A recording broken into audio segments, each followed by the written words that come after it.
Kristen Oaks-White. And I'm Avery Davidson. Thank you for joining us for This Week in Louisiana Agriculture, the only TV show bringing Louisiana farmers and consumers together every week.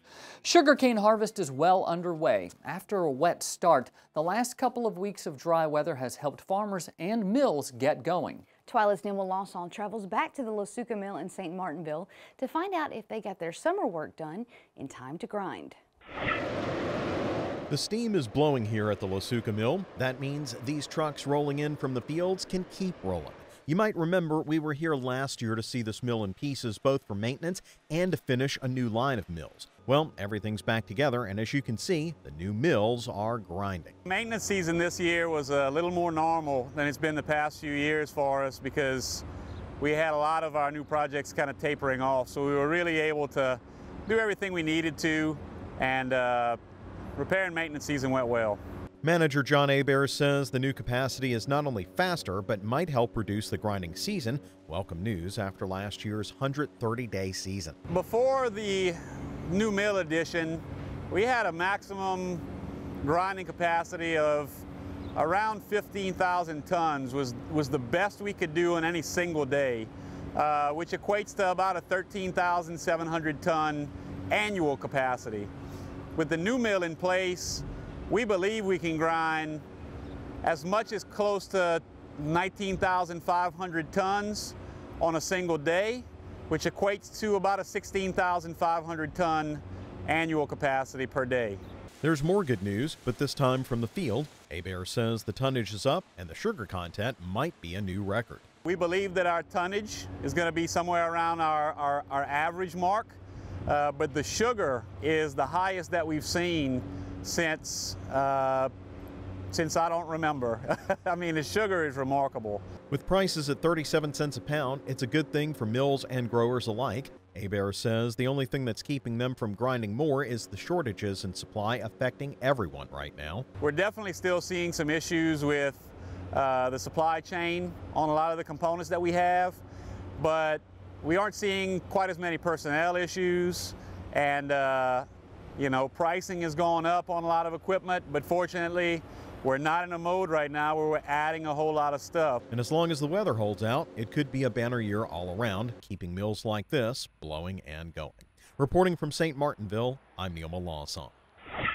Now, grinding season usually begins late September or early October and lasts until the middle of January. Mills like Lasuka are doing what they can to shorten the season, but usually the weather dictates that schedule. Before the sugarcane harvesters were in the field, 5th District Congresswoman Julia Letlow traveled to South Louisiana to see agriculture across the state. Letlow is the only member of Louisiana's delegation to hold a seat on the House Ag Committee in Washington, D.C. That's why she toured rice farms and export facilities in Lake Charles earlier this year. She finished her tour on the farm of Louisiana Farm Bureau President Jim Harper, learning about the many crops he and his brother grow, including sugarcane. Tours like these are so important. You know, I'm serving on the Ag Committee, and it's so informative to hear from our farmers and ranchers and loggers, for that matter, about what issues and concerns they have and how I can best represent them in Congress. So these tours are really great for listening and just hearing from them what their issues and concerns are. I'm extremely used to rice in North Louisiana, but this trip has been so different because I've been able to visit the ports where we export the rice and also hear their concerns and just see the process of the mills and how it all comes together and works together congruently in order for us to provide the safest food supply for not only the nation but the world.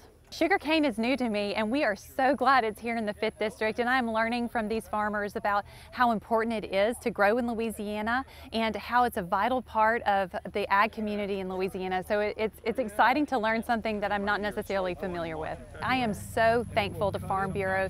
They have supported me from day one as far as helping me learn this industry. It's no secret my background is in higher education, but I'm eager to learn about their industry. Ag is the backbone of the 5th District of Louisiana. Louisiana. It's an honor to serve on the Ag Committee, and I'm so thankful to the Farm Bureau for helping me be a great representative. Today was extremely exciting. I know my 3.5-year-old is going to be so excited about my experiences driving a combine, much less my first time being on a combine. It was thrilling, exciting. It was wonderful to be up there with the farmers today to see what a day is like in their worlds. It makes you appreciate what they do day in and day out to provide us that food source that all of us depend on.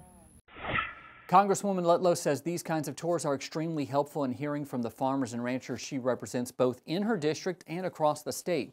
She says conversations are already happening in the field and in her office preparing for the upcoming Farm Bill. Another person in Washington, D.C. working hard for agriculture is American Farm Bureau President Zippy Duvall. Duvall was a poultry and cattle farmer from Georgia, so he knows southern agriculture well. It was in southwest Louisiana, where farms still show the damage from 2020's Hurricane Laura, that Duvall learned that some federal disaster money has yet to make its way to farmers in need. Tin on the roof of a hay barn sways in the wind. A home draped with blue tarps sits about 100 yards away. This damage is not from a recent storm. This is from Hurricane Laura in 2020. Danielle and Brandon Vale live and farm here in Calcasieu Parish, south of Lake Charles. That's right, I said live here, not in the home, but in this apartment attached to the equipment shed. You're definitely right there where you work at. When you walk out the door in the morning, you're on the job. Brandon Vale says despite the extremely short commute, he's blessed. We went from a 2,700 square foot house that we lost in Laura to a 700 square foot apartment, but we're very fortunate to have that 700 square foot apartment. I know people it's over a year and they're still in a camper, so I feel very fortunate to have what we do. What the Vales do not have is federal disaster aid already approved and funded in the Farm Bill, so they're having to find ways to pay for many repairs themselves. Fence posts that used to cost me $2.60 a year and a half before, I'm paying $4.35 for, plus the trucking to get them down here. So it's not a cheap deal to rebuild, and rebuilding is going to take several years. I mean, I'm 13 months into it. I've got 5 miles of fence left to do a complete rebuild on. We've patched what we can. We've done probably 2.5 miles of complete rebuild, and I've still got 5 miles left. So it's going, it's just taking quite a bit of time. That's why these folks are taking time to meet with the Vales. In the group are Louisiana Farm Bureau President Jim Harper and American Farm Bureau President Zippy Duvall. I thought by now, a year later, most of these damages would have been fixed, but people have applied for the aid. The aid has been approved the way I understand it, but it's just not being paid. And what are we going to do in our country when everybody decides they can't put up with the difficult situations that we face each and every day? Our country has to have food, and it's got to be produced by tough farmers, and Brandon and his wife are as that young, tough couple that'll stay here. But when in time of need, they need that help, and they need it in the right time. And they buy the insurance policies, they do everything it's supposed to do. And a year after that, it's still living in the barns here. So we're glad we are happy to talk about the necessity of getting help to these farmers on time. There's days I kind of wish I'd have picked a different profession, but I'll still be here. So it's just a little harder, a little more stressful, but we're going to make it. The Louisiana Farm Bureau sent a letter to Secretary of Agriculture Tom Vilsack asking that disaster payments be sent out in a more timely fashion. Congresswoman Letlow and Congressman Clay Higgins have both already spoken in support of Farm Bureau's request. We'll have more from Duvall's tour next week, and it was really cool to get to hang out with him for a couple of days, and then we brought him in for what we do here at Louisiana Farm Bureau, the Grassroots Government Podcast. And I don't know how much you got to listen to of that. I did, and well, it looks like y'all took him on a whirlwind tour before that. Yeah, well, it sounded like it too. Poor guy, his voice was given out by the end of this. But, you know, it's important for our farmers and ranchers, our grassroots folks, to have the chance to tell the president of the American Farm Bureau, who has a weekly conversation with Secretary Tom Vilsack, right, to be able to tell him what's going on and what's important to them. He said that I think we were his 17th state so far on this tour. So, you know. And members in the state appreciate him taking the time to come visit them because it means something. It does. It really does. And that's why you need to get involved in Louisiana Farm Bureau. Be part of the grassroots that makes a difference for agriculture. Well, moving on, if you know much about me, you know that I love to cook and I love to work in the garden and cook up that bounty of my harvest, which sometimes can be more bountiful than I'd planned. Yeah, I seem to remember a bunch of jalapenos a while back. Well, that I've still got some. over. Do you need some? I still have some.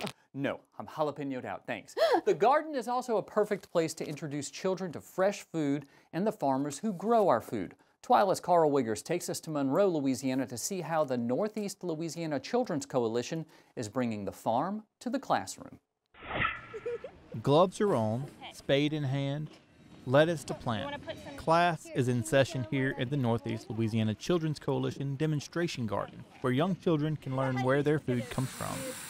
Cindy George oversees this garden and all the farm to early education projects with the Children's Coalition across Northeast Louisiana. This garden was started to reach out to the community as a demonstration garden so that we could show the community, teach them about gardening. It's also an outdoor classroom for our centers and for the centers that we serve.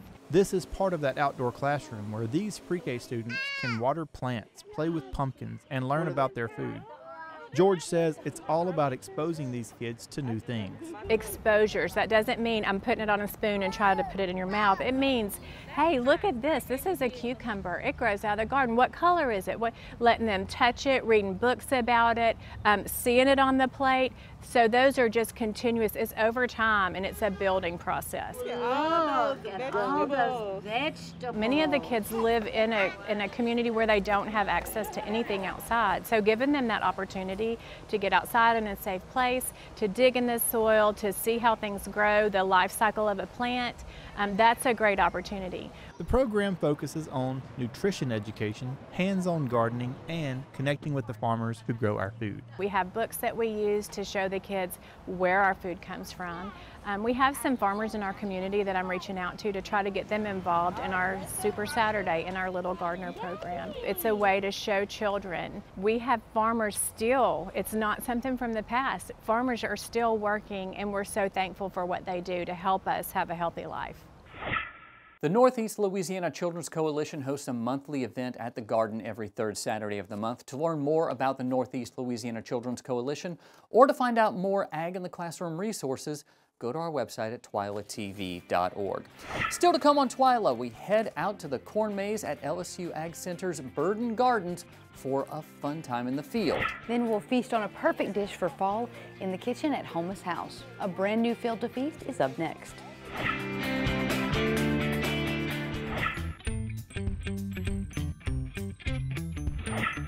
Welcome to Field to Feast, where we profile Louisiana and its local ingredients. Today, we're at the corn maze at Burden, here to celebrate agriculture with the LSU AgCenter.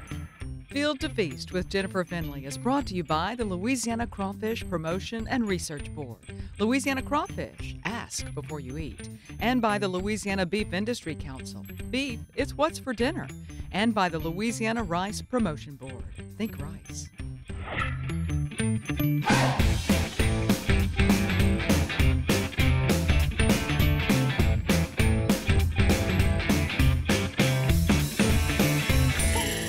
This beautiful day with Katie Guitreau from the LSU AgCenter. Please tell me what you do and what's going on here today. Yes, I'm so excited. So this is actually our second weekend for our corn maze. This is the LSU AgCenter Botanic Gardens.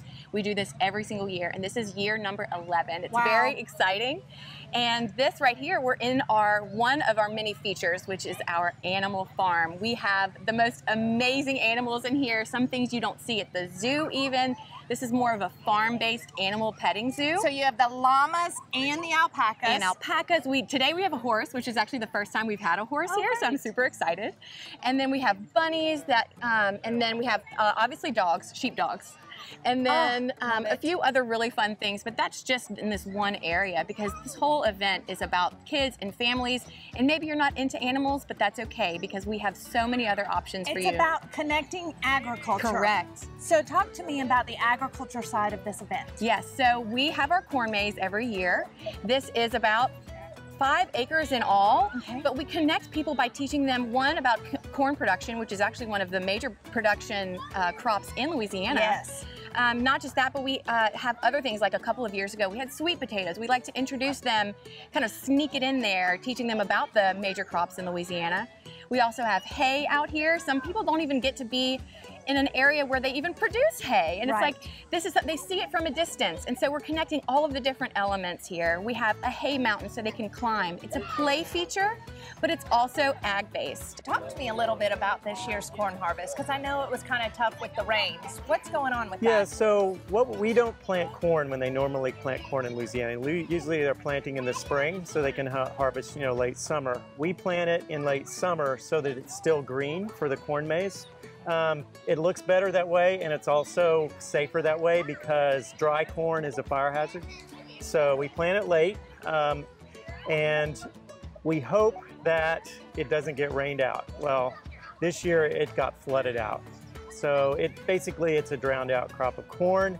It grew the best it could, but it's a lot shorter. But I mean, that's agriculture, that's farming, that's part of the education. It's the gamble of agriculture. And I was talking to somebody who had a garden, and they said, my corn did the same thing, So it's a good lesson about the struggles that farmers actually have to go through. They can't control the rain. Right, so we actually did this on purpose so that we could have that lesson. Exactly. Well, I've lived in many different states across the United States, and I haven't really felt the way that I do in Louisiana, how much we cherish our farmers and our farming operations, and things like these are such a celebration of who we are as a state, as an agriculture state. Do you feel like that's part of it? Oh yeah, I mean, you can see the joy on people's faces, and and then that reaches out to the understanding when they drive to the fields and understand that we have a lot of agriculture. Whether you go to Crowley and do rice, or you head up north and you hit the corn or the sweet potatoes. It's all part of our economy and who we are. Next up, we're going to head over to Houmas House to visit with Chef Jeremy Langlois. He's planning to make us a bisque of curried pumpkin, crawfish, and corn. You're not going to want to miss it.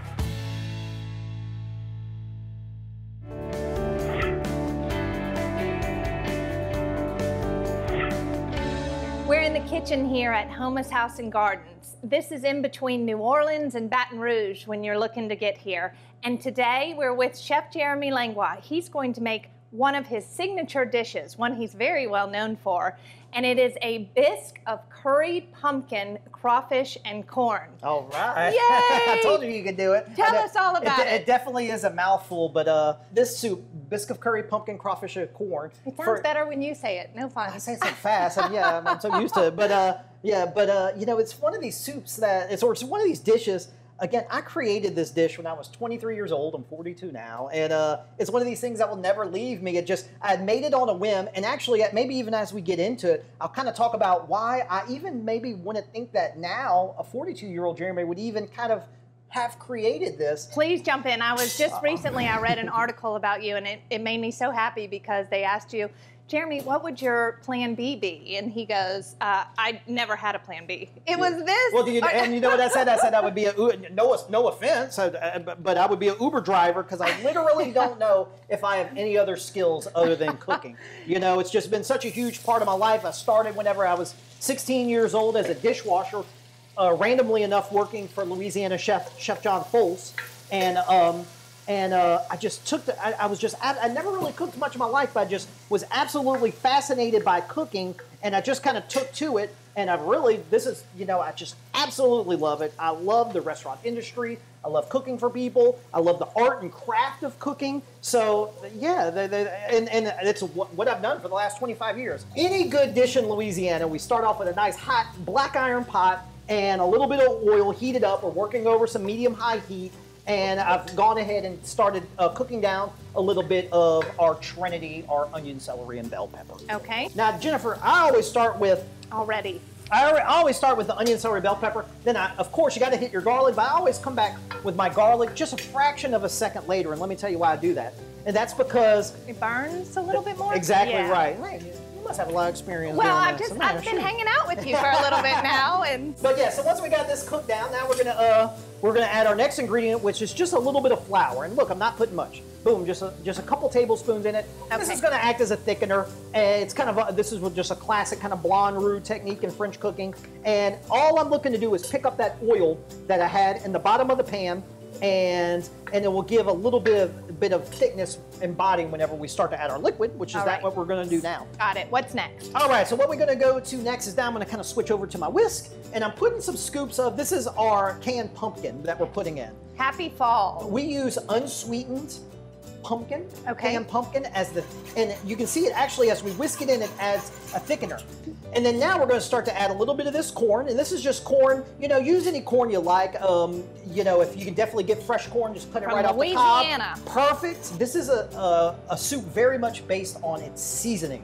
So let's go ahead and do that. You know, we're going to start off simple with some salt and some pepper. You know, you start with a little and you work more in. So now we're going to start to add the curry powder. I'm using a yellow curry powder. There's lots of different curries out there, but I like the yellow curry powder, which has turmeric in it. A little cream is going to mellow out everything and give the soup some richness.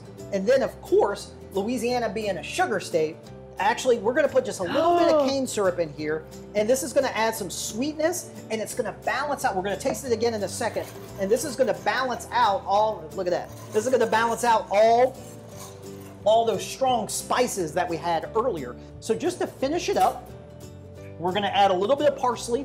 Anytime I'm working with parsley or beautiful bright green herbs, I always throw them in right at the very end, because if I were to put it in while it's kind of simmering, they would get lost. Yeah, it's just going to cook to like what I call like an army green. It's just going to kind of cook to nothing, and we don't want that. And I'm going to do the same thing with our Louisiana crawfish tails. You know, I'm going to put these in right at the end because they come already cooked. So it's not like we have to cook raw crawfish in here. So it's already cooked. So we don't want to just boil them to death in here. So you put them in right at the end. That hot soup is going to warm up the crawfish in here. And now we're good to go. So let's go ahead. Let's switch it over to our bowl. This is how we serve it at the restaurant. This is the bisque of curried pumpkin, crawfish, and corn soup. There you go.